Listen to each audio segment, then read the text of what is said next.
Everyone, जय श्री कृष्ण। हम सबको पता है कि भगवान अपने भक्तों की रक्षा करते हैं, लेकिन आपको शायद ये नहीं पता होगा कि कभी कभी भगवान अपने भक्तों को फंसा भी देते हैं। जी हाँ, वो कैसे फंसाते हैं कि बेचारा भक्त ना कुछ बोल सकता है और ना कुछ कर सकता है।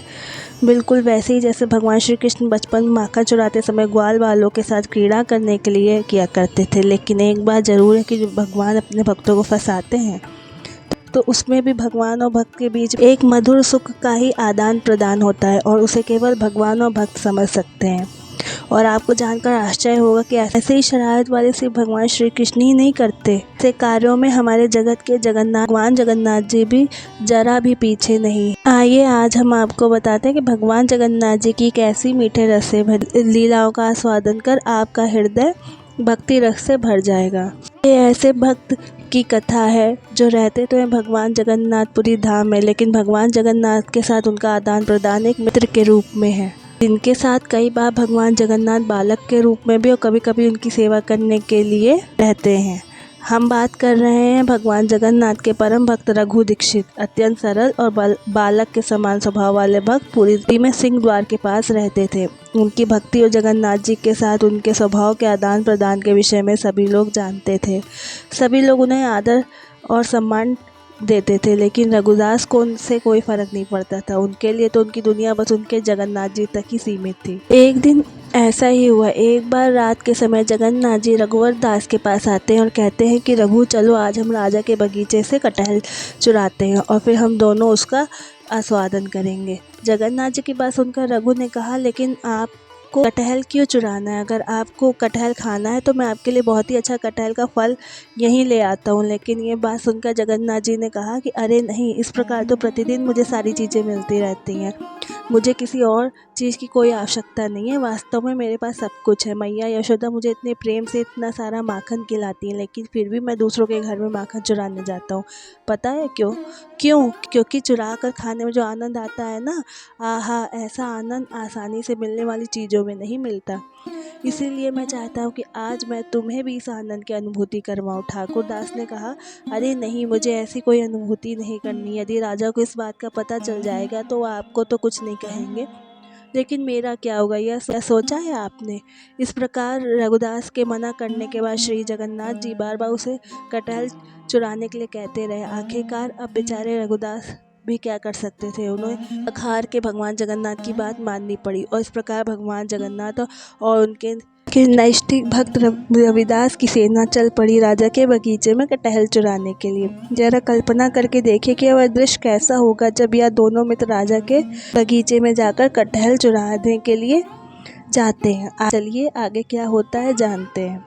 वो वहाँ पे पहुँच गए और आप तो जानते हैं हमारे जगन्नाथ जी यानी पक्के खिलाड़ी तो हैं ही। उन्होंने रघुवर दास को कहा कि देखो रघु, यह कटहल का पेड़ बहुत बड़ा है और इस पर बड़े बड़े फल लगे हुए। ऐसा करो, तुम इस पेड़ पर चढ़ जाओ, मैं यहाँ नीचे खड़ा हूँ। तुम ऊपर से कोई अच्छा वाला फल तोड़ना और उसे नीचे फेंक देना और नीचे से उसे पकड़ मैं लूँगा और फिर तुम नीचे आ जाना, फिर किसी को पता ना चले। वैसे ही हम दोनों यहाँ से भाग जाएंगे।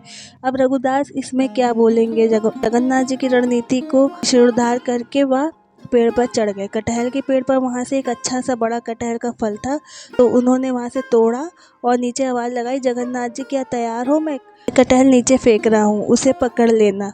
जगन्नाथ जी ने कहा, हाँ हाँ, मैं यहीं पर हूँ, तुम अभी फेंको उसे।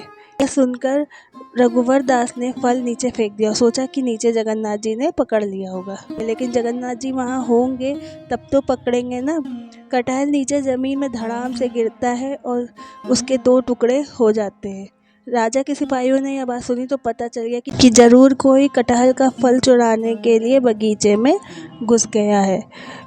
सब वहाँ दौड़ते दौड़ते आ गए। अब यहाँ का दृश्य देखा तो उन्हें विश्वास ही नहीं हो रहा था। उन्होंने क्या देखा कि बड़ा सा कटहल का फल ज़मीन पर गिरा हुआ है, उस पेड़ पर रघुदास बैठे हुए हैं। सिपाहियों ने तुरंत जाकर राजा को सूचना देते हुए कहा कि राजा, आश्चर्य के साथ हमें आपको सूचित करना पड़ रहा है कि आपके बगीचे में आज रघुदास कटहल का फल चुराने के लिए आए थे और अभी भी वहाँ पेड़ पर बैठे हुए हैं। यह सुनकर राजा को भी आश्चर्य हुआ कि रघुवर दास कटहल चुराने के लिए कैसे आ सकते हैं, और यह सोचते हुए राजा तुरंत वहाँ पहुँच गए। वहाँ जाकर उन्होंने देखा सच में रघुदास अभी भी पेड़ पर बैठे हुए थे।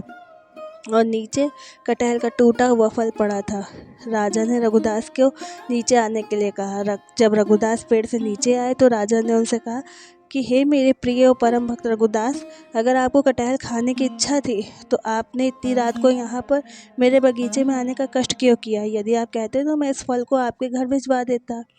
अब रघुदास क्या उत्तर देते? उन्होंने राजा को जगन्नाथ जी का सारा वृतांत कह सुनाया, किस प्रकार जगन्नाथ जी ने उन्हें इस प्रकार चोरी के लिए कहा था और फिर भी वहाँ से गायब हो गए। यह सुनकर राजा और सिपाही सब लोग हंसने लगे। सभी लोगों ने रघुवर दास के साथ भगवान जगन्नाथ की इस मधुर लीला का आनंद लिया और अनेक दिनों तक भगवान की चोरी की इस कथा की चर्चा पूरे नगर में होती रही। एक बार जब रथ यात्रा के समय सभी तैयारियां हो गई थी, भगवान जगन्नाथ जी, बलदेव जी और सुभद्रा जी अपने अपने रथों पर सवार हो चुके थे। राजा ने भगवान जगन्नाथ के रथ के सामने झाड़ू मारने की विधि करनी चाहिए। चारों ओर शंख मृदंग करताल बज रहे थे। जैसे जगन्नाथ जी का रथ खींचने लगा तो वह रथ हिला ही नहीं। एक बलशाली लोगों को लगाया गया, यहाँ तक कि रथ को खींचने के लिए अनेक हाथी को भी बुलाया गया, लेकिन जगन्नाथ जी का रथ 1 इंच भी नहीं हिला। अंत में राजा ने रघुवर दास को बुलाया। रघुवर दास ने रथ पर जाकर भगवान जगन्नाथ जी के कानों में जाकर कुछ कहा और उसके बाद तुरंत रथ चल पड़ा। रघुवर दास भगवान जगन्नाथ जी के अत्यंत प्रिय भक्त थे, जिनके पास भगवान अनेक बार अपने प्रेम का प्रत्यक्ष आदान प्रदान करने आते रहते थे। ऐसे भक्तों की कथा का श्रवण भी हमें भक्ति मार्ग में अग्रसर करता है। अगर आपको मेरा ये वीडियो पसंद आया हो तो please like, share and subscribe कीजिए। Thank you. जय श्री कृष्णा।